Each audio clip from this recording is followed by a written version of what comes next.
할렐루야. 아멘. 사랑과 은혜가 충만하신 하나님 아버지, 오늘 이렇게 귀한 예배를 드리게 하시며 감사합니다. 이 시간에 아버지께서 주신 은혜를 간증하려고 합니다. 아버지, 저는 드러나지 않고 오직 아버지의 영광만이 나타나게 도와주시옵소서. 감사하며 예수 그리스도 이름으로 기도드렸습니다. 아멘. 참 오랜만에 뵙습니다. 굉장히 많은 분들이 와 계시는데 믿음으로 제가 나라에 한 4개월 정도 저당 잡혀있다가 오늘 이제 저당에서 해제가 된 날입니다. 어려워봐야 진짜 어렵구나, 진짜 내가 뭘 잘못했구나를 알 수가 있는 것이 사람입니다. 그리고 또 사람이라 죄를 짓고 사람이라 또 회개하고 용서도 구하고 그러는 거겠죠. 4개월간 있었던 하나님의 응답, 그리고 기적이라고 저는 믿습니다. 짧게 은혜를 나누는 시간이 되었습니다. 제가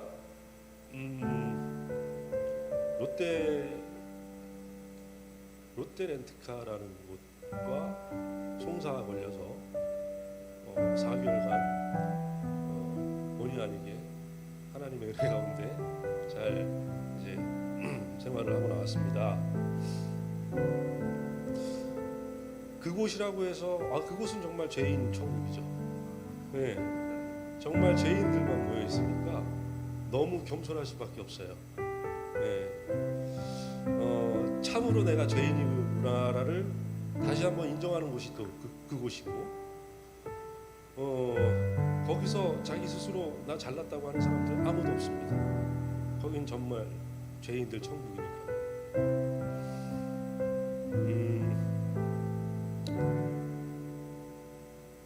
죄인들만 있으니까 더럽다 뭐 그렇게 생각하는 분들이 계실 거예요 아마. 근데 정말 왜 죄가 밉지 사람은 죄는 미워하되 사람은 미워하지 말라는 얘기가 성경 말씀이더라고요. 보니까 정말 1대1로 다 만나보니까 정말 맑은 영혼들도 너무 많아요. 그런데 상대성이에요. 그 사람들 때문에 피해를 받은 사람들은 그들만의 어떤 불편함도 있을 것이고 그들의 입장에서 봤을 땐 굉장한 죄인이죠. 근데 제가 봤을 때는 물론 죄인이지만 정말 맑은 영혼들, 아주 하나님이 사랑하는 영혼들이 너무나도 많더라고요. 제가 정확하게 8월 26일 날 이제 들어가게 됐습니다. 딱 들어가니까 솔직히 무서웠어요. 너무 무서웠습니다. 뭐 죄는 여러 가지가 있죠. 죄의 경중이 있습니다. 뭐 중한 죄를 져서 들어가는 사람이 있고, 아니면 저처럼 이제 경한 죄를 들어가서 이제 뭐 그런 사람들이 무섭습니다. 말도 제대로 못하죠 하면. 그래서 기도했어요. 그때부터 제가 여기서 가기 전에 예수님을 만났다면 그 예수님은 내가 절실하지 않은 예수님이었습니다. 어떻게 보면은 형식적인 예수님이었습니다. 그런데 거기 가서 만난 예수님은 정말 너무나도 절실한 예수님이었어요. 가는 첫날부터 기도했습니다. 좋은 사람들 만나게 해달라고. 정말 사람이라면 그분이 예수님이 사람이었으면 그 앞에서 무릎 꿇고 그냥 싹싹싹싹 빌 정도로 기도했습니다. 그런데 2주간 격리돼 있다가 2주 동안 기도를 했어요. 2주 동안 그렇게 간절하게 기도를 했는데 2주 뒤에 바로 응답이 왔습니다. 2주간 격리하고 들어갔는데 사람들이 너무나 좋은 거예요. 정말 좋습니다. 근데 왜 베드로가 예수님을 3번 부인했다고 했잖아요. 나는 2주간 격리돼서 혼자 있을 때는 하나님께 기도하고 예수님께 기도하고 그렇게 간절히 매달렸는데 사람들을 만나는 순간 까먹게 되더라고요. 그리고 기도를 안 하게 됐어요. 그런데 같이 있는 사람 중에 어떤 한 사람이 아침에 기도를 하더라고요. 교회 다니나 싶어가지고 슬쩍 이제 봤어요. 그랬더니 교회는 아니고 연불 외우는 책이 있더라고요. 저 사람도 저렇게 기도를 하는데 나는 왜 기도를 안 하고 있지? 그때부터 사람이 보거나 말거나 기도했습니다. 정말 그때는 더 간절히 기도했어요. 그런데 거기서 알게 된 21살짜리 어린 친구가 있었습니다. 그 친구가 저한테 호감을 갖는 거죠. 나이 차이는 굉장히 많은데 어린 친구가 저한테 잘해주는 거예요. 근데 그 친구가 어느 날 편지를 쓰는데 정확한 이름 김우섭이라고 그 편지 봉투에 적혀 있는 거예요. 그래서 이 친구가 누구니 그랬더니 이쪽에서 만난 친구입니다. 그냥 거기까지만 알고 있었어요. 들었죠. 그분이 들리게 하신 겁니다. 그 이름을 김우섭이라는 이름 기억하셔야 됩니다. 네. 자, 거기서 그렇게 기도하면서 시간을 보냈고 수원 구치소죠. 거기서 한 달 반 가량을 있다가 화성으로 가게 됐습니다. 그땐 두 번째 이제 낯선 곳을 가니까 그때는 더 떨리는 거예요. 그런데 한 가지 확실한 건 하나님이 어딜 보내도 그분은 나와 함께 계신다라는 거. 신념이라는 게 그때부터 생겼습니다. 제가 신념이라는 게. 하나님은 나에게 무엇을 줘도 내가 생각한 것보다 내가 원하는 것보다 더 좋은 것으로 주실 것이다라는 신념이 생겼습니다. 그래서 화성으로 온 날 항상 오게 되면 어딜 가게 되면 바로 방배정이 안 됩니다. 그래서 하루 정도 있다가 같이 온 사람들끼리 있다가 그 다음날 방배정이 돼서 들어갔죠. 들어가는데 느낌이라는 게 있어요. 사람이 젊은 친구가 한 명이 앉아있더라고요. 왠지 친근한 느낌 있죠. 정말 몰랐어요. 그런데 마치 그 이름 김우섭이라는 이름이 거기에 앉아 있는 것처럼 느껴졌어요. 그래서 혹시나 해가지고 혹시 수원에 아는 사람 있어요? 라고 물어봤죠. 그랬더니 예, 아는 사람 있습니다. 제 친구 있습니다. 그 친구 이름은 김무겸입니다. 무겸이라는 친구는 제가 수원에서 알았던 친구고 그 친구의 편지에 써있는 이름이 김우섭이었습니다. 예, 화성에 있었던 그 친구가 김우섭이었습니다. 그렇게 해서 어떤 일이 벌어졌느냐, 들어가면 꼴찌입니다. 최 1위로 올라갔습니다. 제가 바로. 예, 그리고 거기서 나는 교회 다닙니다. 난 예수님을 믿습니다. 제가 여기서 기도해도 되겠습니까? anyway, 괜찮습니다. 언제든지. 제가 원래 맨 마지막에 들어가면 저 끝에서 자거든요. 제일 좋은 자리를 주더라고요. 네.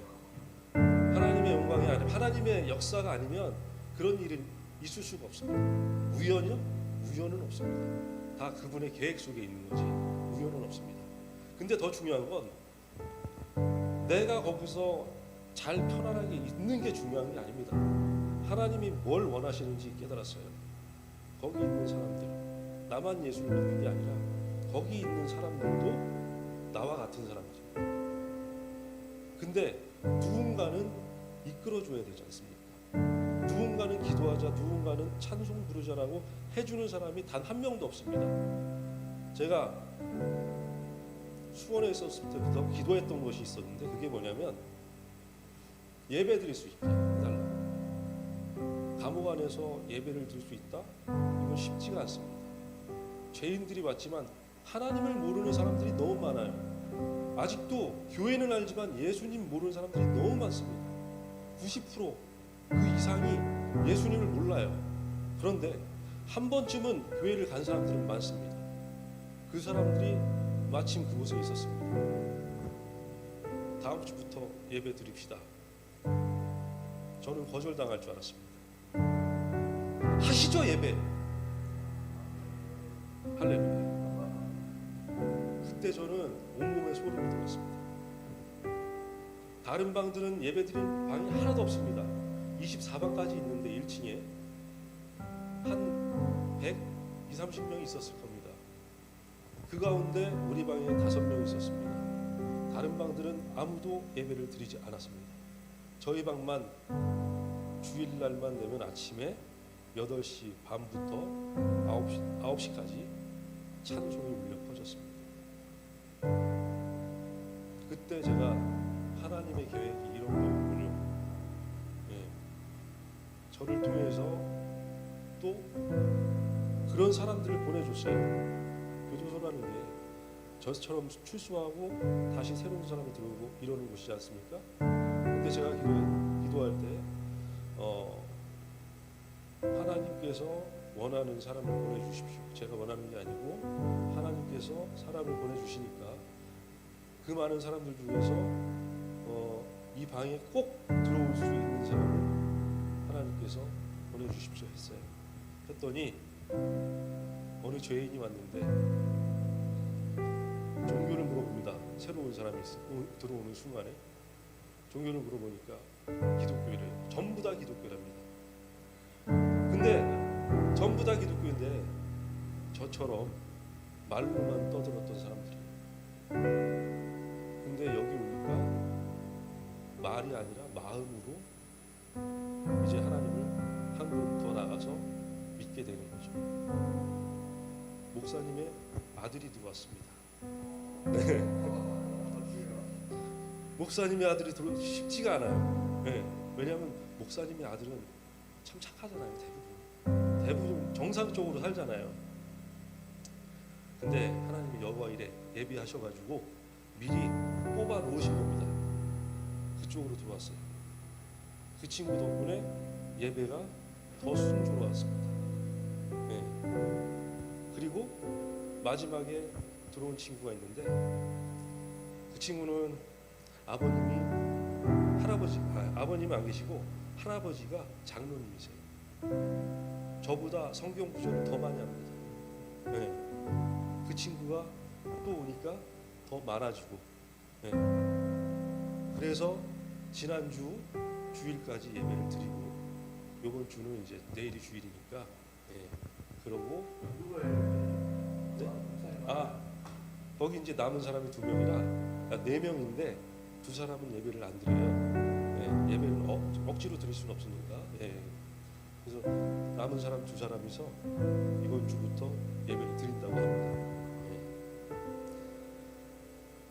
네. 하나님이 살아계시다라는 거 정말 이렇게 느껴본 적이 처음입니다. 네. 이제 저도 뭔가를 할 때고 동탄 영광교회가 분명히 크게 쓰임 받을 것이라고 믿습니다. 네. 예수 바람이 반드시 불 거라고 저는 믿습니다.